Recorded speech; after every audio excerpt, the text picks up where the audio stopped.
Olá, quinto ano. Boa tarde aos pais também. Hoje nós vamos trabalhar com as disciplinas de língua portuguesa e ciência.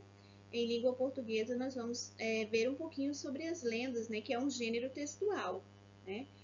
As lendas, né, segundo o dicionário, diz assim: lenda, história de teor maravilhoso, fantástico ou mirabolante, cujos personagens são seres sobrenaturais, geralmente contam ou têm como tema tradições, narrativas em que os fatos históricos são deformados pela imaginação popular ou pela invenção poética. As lendas frequentemente contêm um elemento. Então, as lendas são histórias fantasiosas, histórias maravilhosas, né, mirabolantes, criada por um povo. Tá? Então, uma lenda pode fazer parte de uma cultura de uma região. Cada região possui as suas próprias lendas, né, de acordo com a sua cultura, certo? Vamos adiante aqui. A palavra folclore é uma palavra de origem inglesa formada pela composição de dois elementos. Então, para criar, né, folclore, lenda folclórica, folk, que significa povo, e lore, que significa sabedoria, conhecimento, cultura, tá? Então, é do povo, a lenda criada por um povo, né, para falar de um determinado assunto. Portanto, podemos dizer que o folclore é uma manifestação cultural, manifestação de um povo, do conhecimento de um povo, da sabedoria de um povo. Representa os pensamentos e conhecimentos desse povo. Quem de vocês já não ouviu falar nessas lendas? Olha, o Saci Pererê, o Curupira, a Iara, né, gente? Mula sem cabeça, o lobisomem. Quem nunca ouviu falar da história do lobisomem? A Cuca do sítio do Pica-Pau Amarelo, lembra? O Boto Cor-de-Rosa. Sempre já se ouviu, né, na escola alguma dessas lendas. Tá bom, gente? Então, lenda é isso, são histórias criadas por um povo, tá? São histórias fictícias, né? Histórias que pertencem aos contos maravilhosos, tá bom? Vamos adiante.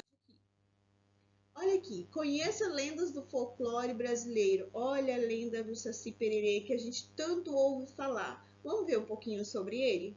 Diz assim: a lenda do Saci Pererê fala sobre esse ser místico, baixinho, negro e com uma perna só. Ele vive pulando rapidamente pela floresta com o seu capuz vermelho. Recordaram do Saci Pererê? Que também faz parte, né, do sítio do Pica-Pau Amarelo.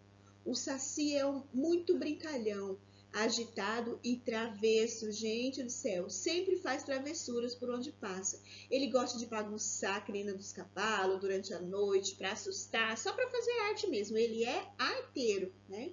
Dando nós e fazendo trança. Olha que menino arteiro esse Saci. Esses são sinais de que o Saci passou por ali. Então, no amanhecer, né, no sítio do Pica-Pau Amarelo, quando ele encontrava essas coisas, né, nas crinas dos cavalos, o Saci passou por aqui, aquele traquino, brincalhão. Ele também tem costume de entrar nas casas para pregar peça nas pessoas. Pode queimar a comida que estão no fogão, fazer objetos desaparecerem e às vezes até apaga as velas, né, acesas nas casas.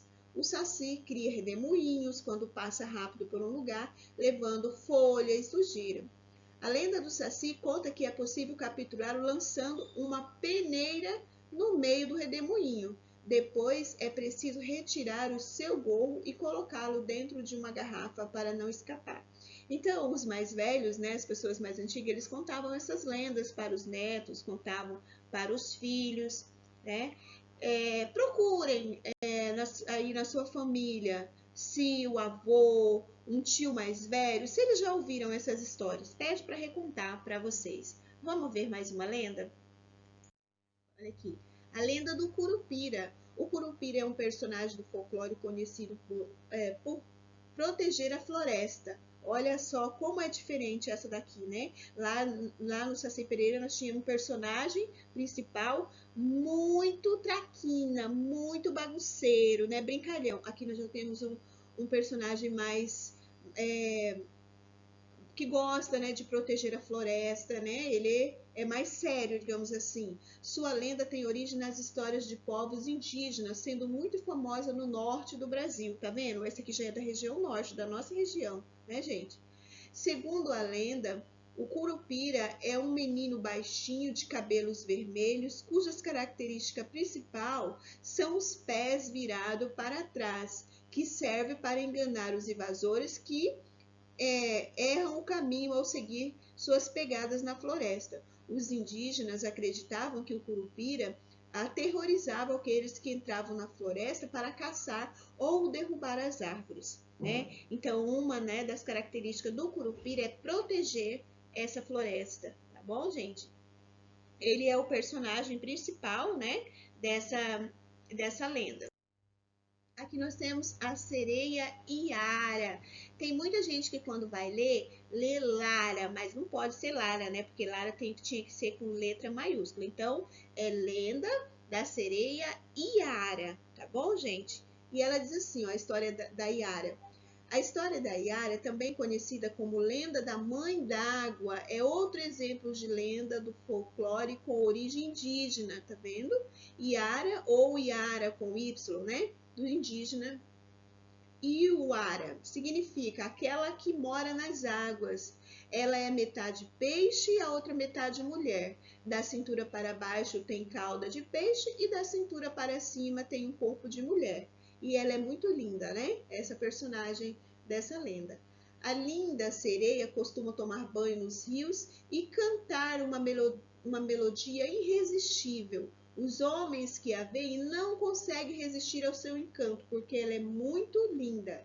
Ela tem o poder de cegar quem a admira e levar os homens atraídos por ela para o fundo dos rios. Olha só, né, gente?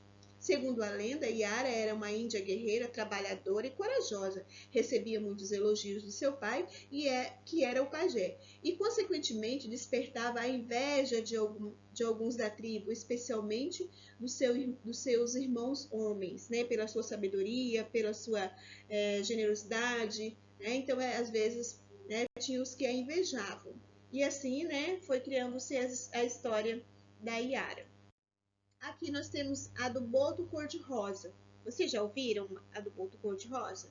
A lenda do boto cor-de-rosa teve origem na região da Amazônia, onde vive essa espécie típica do Brasil, né? Essa espécie de peixe. Segundo a cultura popular, o boto sai dos rios e se transforma em um jovem belo e elegante nas noites de lua cheia. Normalmente, ele aparece nas festividades de junho e frequenta umas festas juninas da região. Então, né, o boto cor-de-rosa é um personagem, né, do mês de junho, das festas juninas, tá?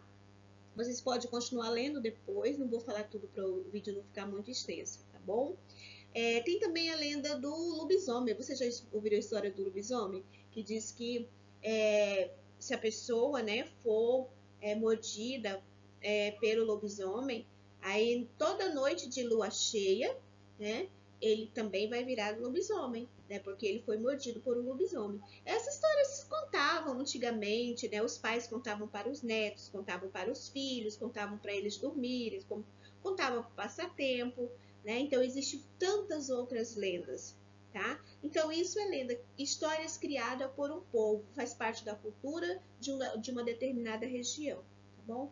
Leiam outros, né?